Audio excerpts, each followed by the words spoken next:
Hello everyone, I want to welcome you to my YouTube channel. This is Steve. What I've done before in the past here is, I'm just going to run this program to show you real quick here. It's just a little software program that I wrote back last year when I was working at my company. I wanted to kind of show you how I did some of the things, and since I've gone back into basically using it again at this time, so I just thought I would go over this video to kind of show you some of the things that I've been how you do stuff. In some of my videos here I already showed you how to like create text boxes, labels, and how to create your own drop down boxes and so forth, and I kind of demonstrated the product, so I don't really need to go over it. Just watch that video if you need to see it. It's called FastNote, of course, but I wanted to go more into the underside of it, you know, below the surface, and show you how things are really done here, because I'm still, like I said, working on it right now. Anyway, let's get started. So here's the code for those who want to see.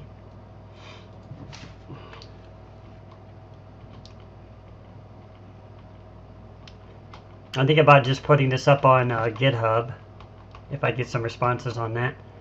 So what we're going to do today is I'm going to show you how to go ahead and just add to this current project here some of the things I've done. Now also, I've mentioned this before, but I also have a database that operates with it, and I want to kind of use this video to kind of explain that, because I'm hoping to eventually create a database, a separate database, just to create like a database example program for VBA. But for now, this is the one I use, and I use Access, of course. I bought the recent version here of Access, so this is a much better version. I actually got a good deal online, not online, through Microsoft. I actually called them because I had a problem loading my other one. When I found out the student version I had, anyways, it wasn't compatible. So they sold me this whole software for about $75, so I thought that wasn't bad. So I got the whole Office for that. But anyway, you can see I've got a lot of records going on here. Now the first thing you'll want to notice is in this this corner over here, this where it says NoteScript ID. This is just the same thing as in a SQL table. It's actually known as what's called have I forgotten already? It's an ID. Well, basically it's an identifier between the records. So this basically is an identifier telling you what's in this record. Now mine doesn't do any joins or anything, so it's just all one giant table. I know it's kind of a mess, but I built it before I really understood SQL. But anyways, these are the primary keys, if you would. So it's just basically identifying, and what they do is they actually identify stuff to do stuff in this program. So I'm using these to recognize that we're at this section, we're at this section, at this section, whatever. So just like a primary key. But let me show you in code where that is right now. Now I'm probably going to lose some of you on this, but and before I do that, let me just run this to show you exactly what that means. So I'm just going to switch the color out here again so you can kind of see it. Home is just basically so I can activate my own database. Otherwise, it's already default to set for the Works computer, which is not the C drive. So if I go up here in the search menu, and I just, for example, if you look at these, pay attention. This is just a code that's recognized in the code to figure out which line it's at. But what really works is this right here. This NoteScript title. These are the identifiers that do the searches. So now the way the program is set up, it allows you to search by all of these individual keys. It should.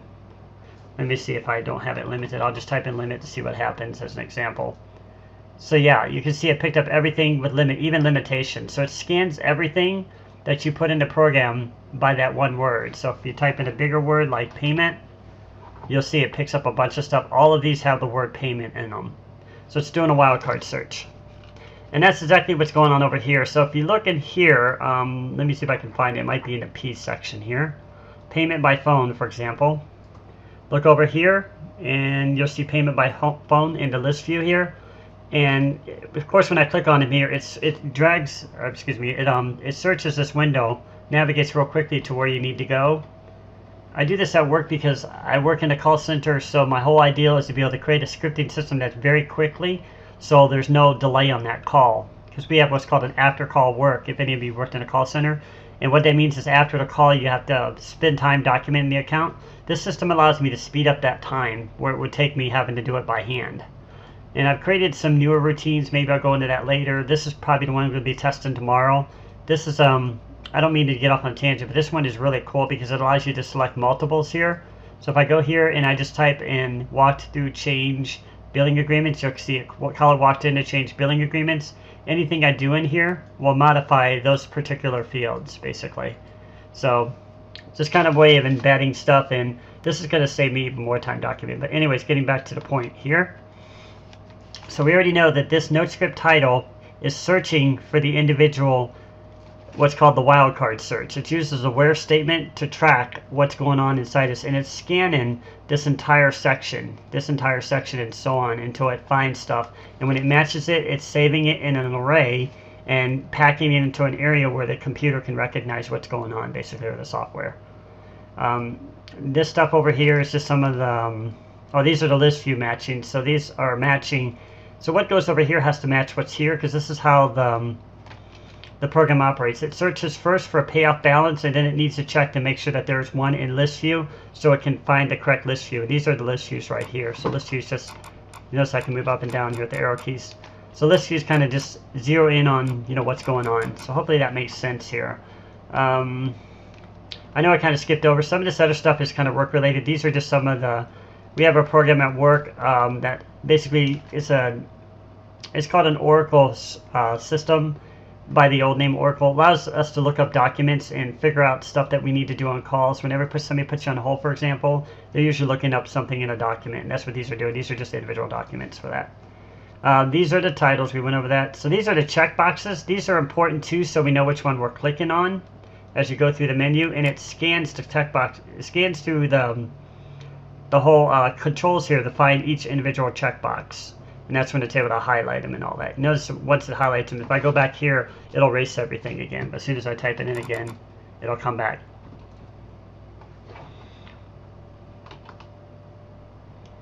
Let's see, statement. So anyways, hopefully that makes sense. And over here, these are the, if you look up in this field right here, you see at the top here, I'll try to find one here. But these are basically filling in the data that's going to appear when you hit this display notes, and it appears over in this window right here. So let me just kind of clear this, erase it to start over. And we'll find an example here.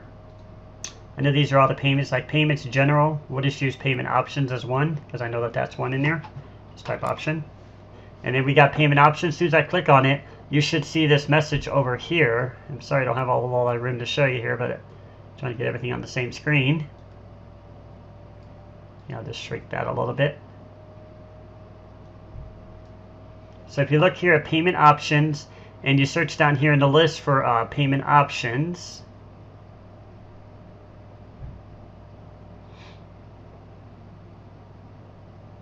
hopefully I can find it. Let me see what the list view shows. It shows payment options, so that we know that that's the list view here. So it should be over here somewhere. Payment options, where are you? There's a lot in their payments, you notice that. Right there. There's payment option. You see if it says wanted to know payment options. Look up in this corner, wanted to know payment options. So it's basically taking that field and passing it into that label. So that's how that works. So let's kind of get into the code, because I don't really think there's anything else I could show you with this. Everything else is just stuff I haven't really added to it. There's like passwords in it and stuff like that. Now, where does all this happen at? That's probably what you're curious about. So let me scroll up to the area and show you where it begins. So right here is where all the firepower works at. I call it NoteScriptQuery just because that's basically what the name of the window is over here. This is the note scripts right here. See, I call them note scripts there with the tab.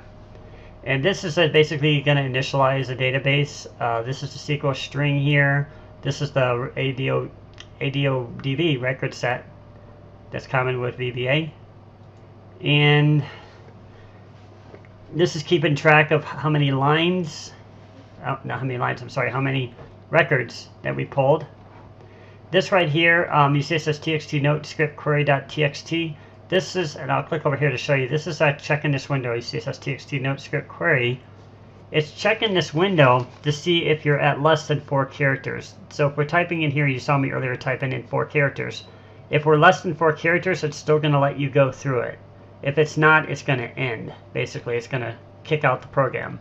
It won't go into the program, in other words, unless it's more than, and I'll show you that down here. But this is to keep track of my increments going on. It resets my increment if it's less than 4. That allows me to erase everything, essentially. This keeps track of the database, whether it's on or off, and that's just a flag I set based on that. You saw me drop over here in this text box right here. So CVO active database, that's basically what that's doing. Here's initialization of the access the database. Open the schema, all this stuff that's normal with creating the record set. And this is the SQL code. Any who recognize this, just basically concatenated a SQL code. And you can see what it's doing here. It's looking at the fields I have over in here. You'll see them all right in here. These are just the individual ones I'm choosing. Now I didn't choose listView because I don't need to search listView here. Notice I have listView match here. I use that in a different part of the program. But this keeps track of all the ones that's going to display for my searches. And here's where it's checking the note script title. You saw me go over that earlier right here. So it's checking in these sections right here to see what we're finding in the title, and it's doing a wildcard, which is the like does, and it's searching by that field that we typed in. Of course, we saw that earlier over here right in the window. Just click on it again here. Right there.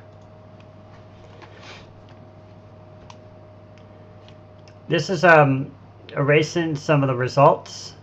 That might be...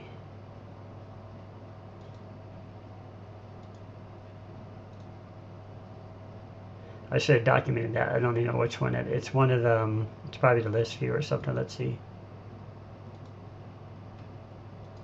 Could be in a number of different places here.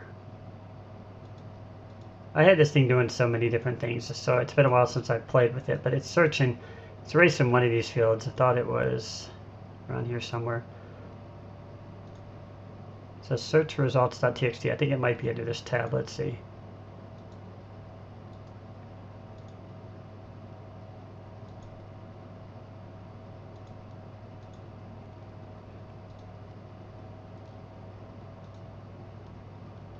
Well, and I got to bother with that. I could probably do a quick search on it and figure out what it's doing just by looking at it real quick, just to come back to it real quick.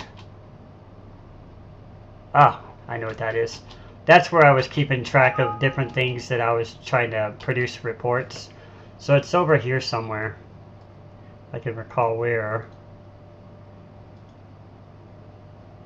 I had a report, a generated report here somewhere that allows it to search by fields. I don't want to waste a lot of time on it. What's it called again? It's called txt search results.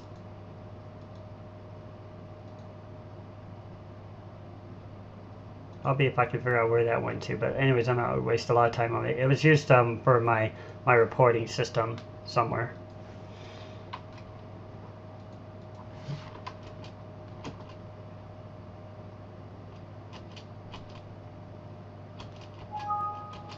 I'll just go back to it for now.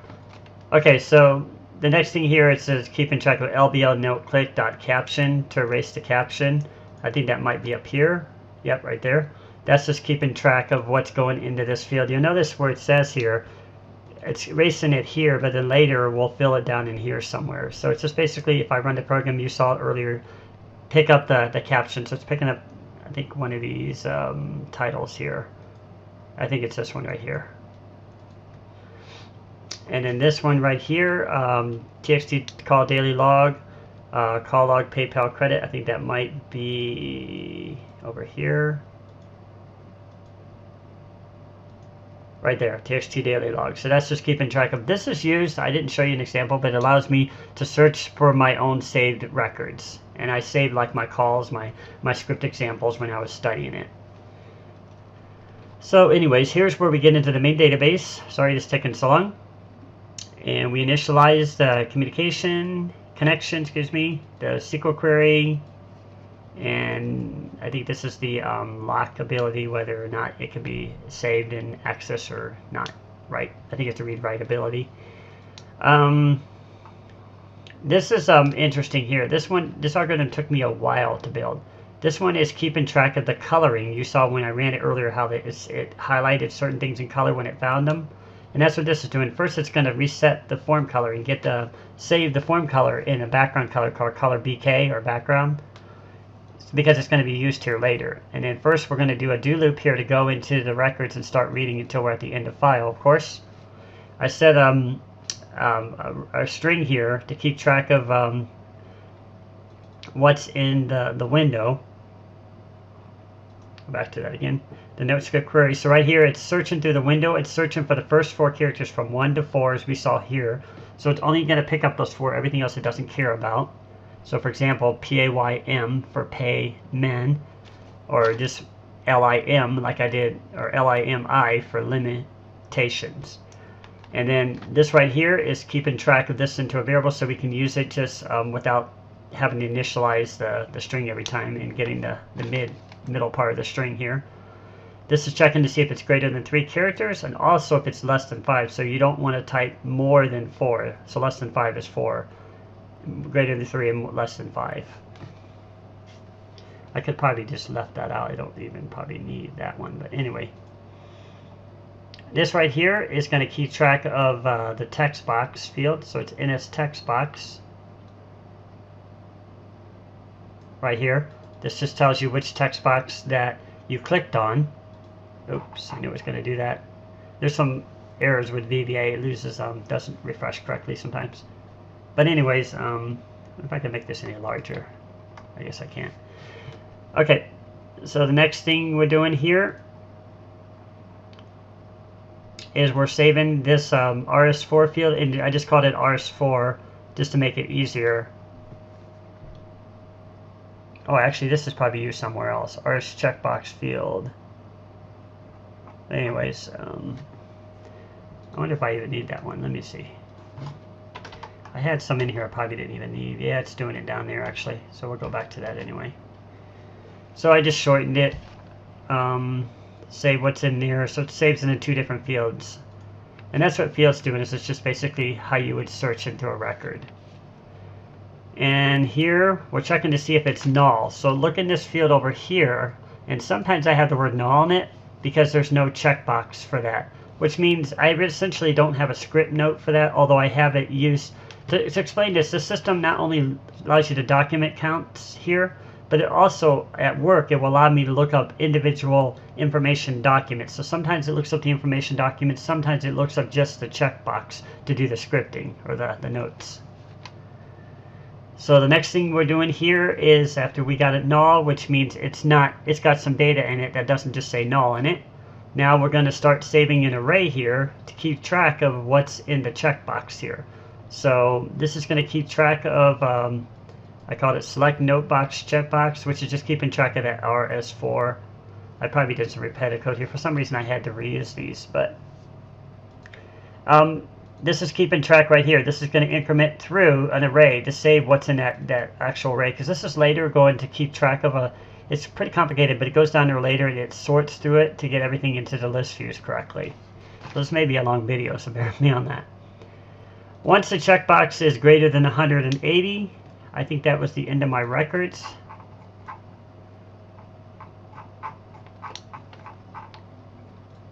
And then it's just going to reset the checkbox array to 0. I had to do that to prevent some errors because I was getting some error messages.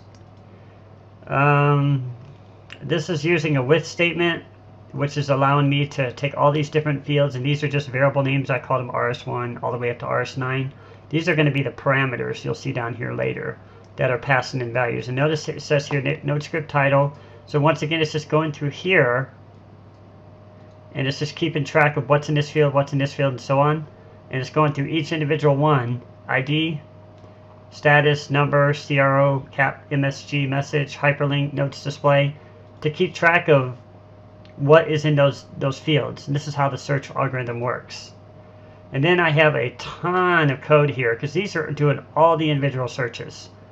So if anybody knows a faster way, you're welcome to contact me, but this is what I came up with for now.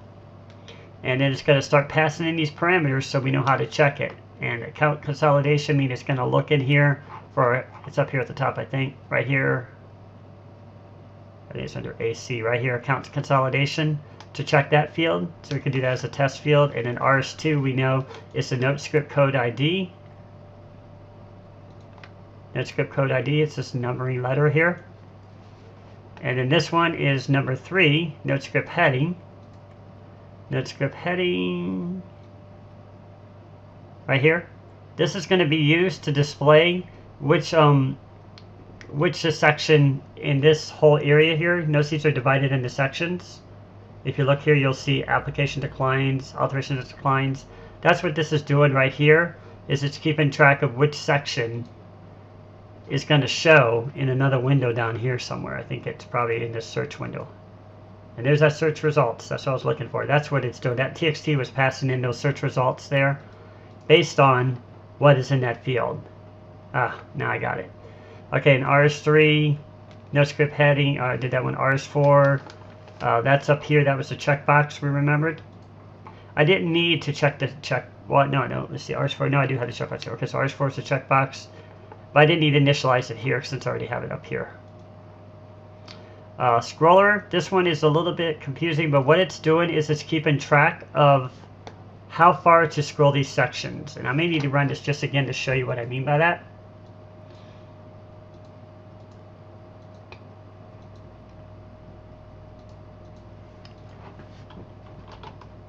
We'll use consolidation. So you've seen right now the TXT search results picked up what was in this field right here. Authorizations declines, or consolidation, I'm sorry.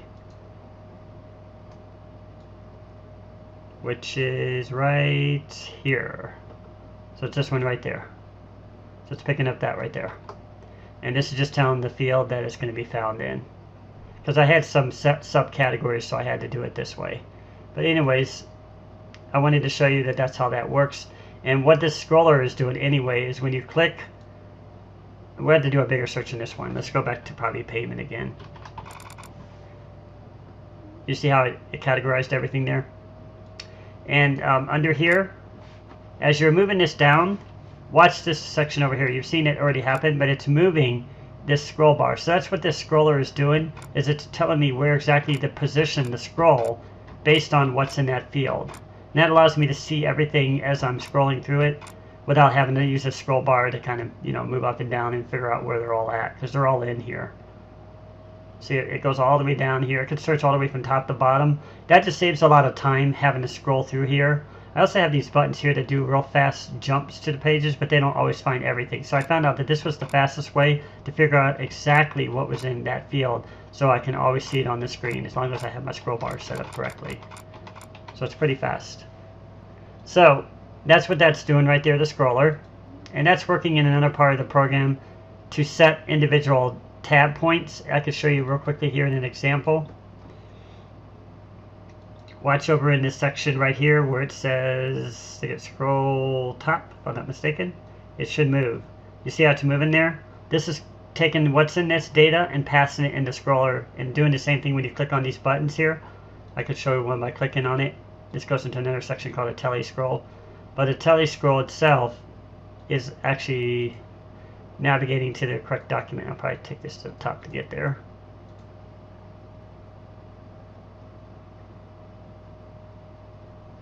Where you at? Telescroll. Oh, that wasn't the one I was looking for. That was the name of the variable. It's called Smart Note Scroll. So I need to go to Smart Note Scroll here. We'll get right back to the same routine again. But Smart Note Scroll right here is setting these scroll points. Right here. Scroll top, scroll to. It's keeping track of whatever you pass into here. If we go back to Smart Note Scroll, if you notice what it's doing is it's passing scroll to pass it into the frame. And these are the actual frames here. So when you click on these sections here, right here, this is frame 18, frame 27, and so on. These are the individual frames. And it's taking what's in that scroll data that we're passing into that field to pass it into the correct position under scroll to, which is the first part that Note Scroll does. So it's a little bit complicated, but it uses a lot of functionality to move stuff between where it needs to go to work, basically. And you'll see here an example right here, and you'll see scroll tab in there. I have a scroll tab, but I also have scroller in here somewhere, so try to find a better one. there's a scroll tab 4, so it might be picking up whatever's in the date array for 4 to scroll to that section. And this is just basically, I think these might be unused, but this is keeping track of what was clicked on again. So get back to the regular algorithm we were at before.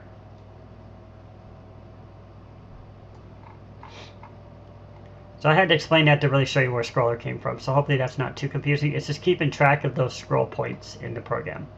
Then we got RS5, which is just another field info num. Right here, 0, 1, 2, and so on. I don't know if that one is used or not. I had it used for something before, but let me just take a look real quick, see if I can find out what it might be used for. RS6. I'm just going to quickly jump ahead here because I like to try to explain this as best as I can. I said I haven't really looked at this program in the longest time, but I just recently started figuring out how a lot of stuff works again. But I said, keep in mind this is a 6-month to 7-month program that I took to build this thing. So there's a lot involved. Right here it passes in the info num as a variant here to be used in another place, and I think it's just saving the data in the field here somewhere. So if I look it up down here, I could probably find it. It's converting whatever's in that field, that number, to make sure it's a number and stuff like that. But anyways, hopefully get back to my searches here. We'll probably come back to that. And this is the next one is the crow cat message, and that's number 7. And that's just that message we saw that displays up here, or here somewhere up here I think it was. I think it's right there. No, it's right here. Actually, the LBS message is something new I added. So right there. And then the next one we have is the hyperlink. This one I was going to convert all my hyperlinks in here. And hyperlinks are just those documents to look up stuff at work. Those information documents. And I have those set in arrays for every single hyperlink. And then we got 9 notes display, which is probably, yeah, that's what I showed you earlier. It's the script that appears in this window right here. Well, hopefully that makes a little bit more sense. So it's passing in this data here to these fields to figure out what to do with it.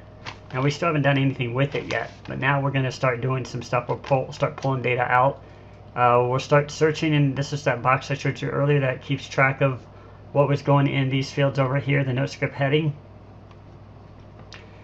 And here we're checking to see if the checkbox is null again. I think I had to check this again after it does one or the other, if it's just null instead of all this other stuff. Let's see. This thing is so massive. It's greater or less than null, end if, so this one ended. So I forgot where that end if is. Let's see. End if. It's probably this one right here. So if it's not checking the text box, it's probably just checking the checkbox for some reason.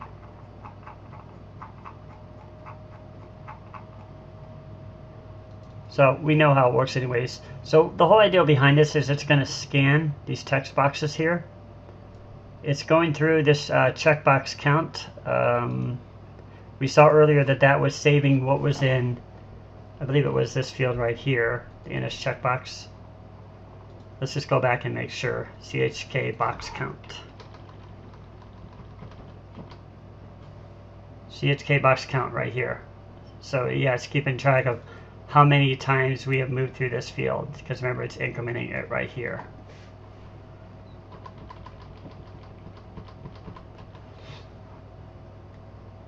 So that just keeps track of how many checkboxes we searched through.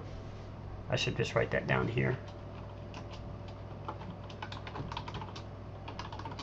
Or how many checkboxes were found as a match. Once we have that, we're going to pass in control here to get the appropriate box here. It's searching through the checkboxes here one by one, and it's passing these values into here to change each individual checkbox to black. So I figure out why it does black.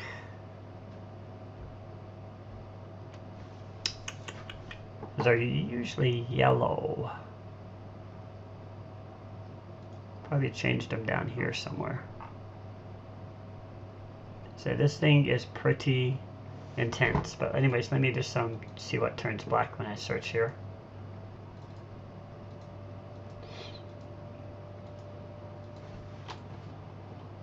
So I think it just resets them back to black, because you notice how they changed to yellow here when I type in a command over here, for example. Type in balance. If I type in balance here, it changes them to yellow here, because that was the original color. But as soon as I backspace here, oops, as soon as I backspace here, they go back to black. So that's what it is. It's basically resetting them back to black if there's no match on that checkbox. So if they're null, that means if there's nothing in there, that means we found something in there. We found one of these fields in here, or where are they at? Right in here. Then we just reset them back to black. Otherwise, we're going to make them yellow, which I think is probably down here somewhere. This one's red.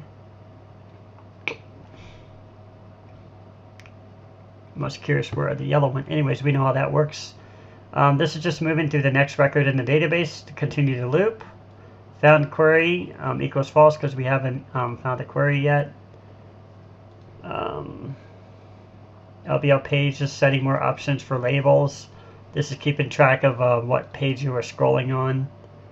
I had this used for something else. I forget what it was.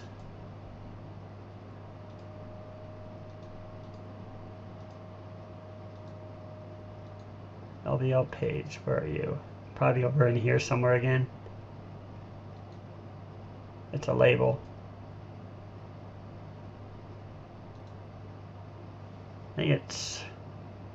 I don't think it's in use right now, but I had it keeping track of a certain number before. I can't remember where it went to, but it was used in my I believe it was in my general reporting, because this keeps track of not only this tab, but it's also keeping track of this reports tab to keep track of data that's being moved into fields down in here. I might be able to show you real quick here. Go back to blue. Yeah, it doesn't matter, this one's not blue anyway. So if you go in here, I think you have to type in the date. I'll probably have to cheat here for a second because I don't remember what dates. Actually, I think I do.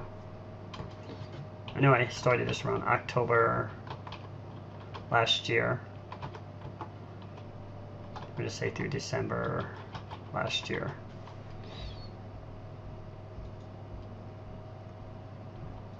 Is it doing a search?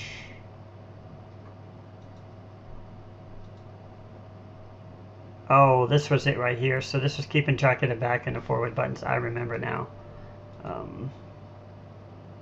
I think I have to. I know this one works. I've forgotten how this search works, but this one will work, and it'll keep track. It's the technical problems here. It'll take a moment to load it to kind of give you an idea what it's doing. Hopefully it doesn't crash. It's going through a massive list over here. It's actually going through this section right here.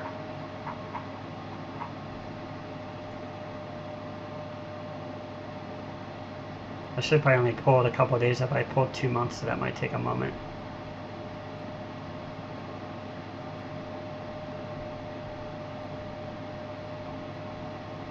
I've never seen it run this slow before.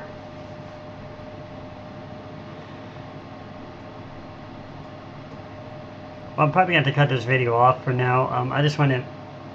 Daggone, this thing is going to crash on me. There's some serious problems with Word, but anyways, I'll have to reboot Word again because it crashed on me.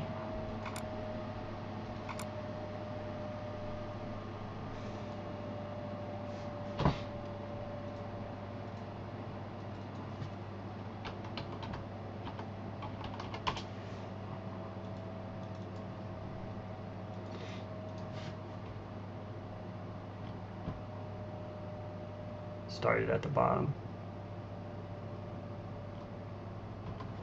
So we'll get back to this where we were. So anyways, sorry about that, but I think that was the next and the forward buttons. That might have been what that was for. So this is keeping track of the database, whether it's on or off, and keeping track of what's going on. It's for work or it's for home or whatever.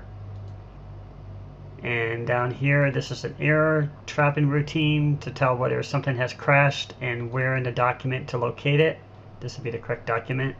These are just the numbers I created, my fake error codes. And set nothing. This cleans up some garbage. I learned about that later. If you don't clean up garbage, oh, and reset the text box each time, so it always goes back to here when it's done.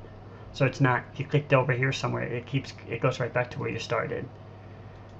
So notice this is called FindNoteScriptQuery. So this is actually a function that starts and begins down here. And I may have to go into the next video to explain this, because I think we might be out of time. Let's see, how long has this been?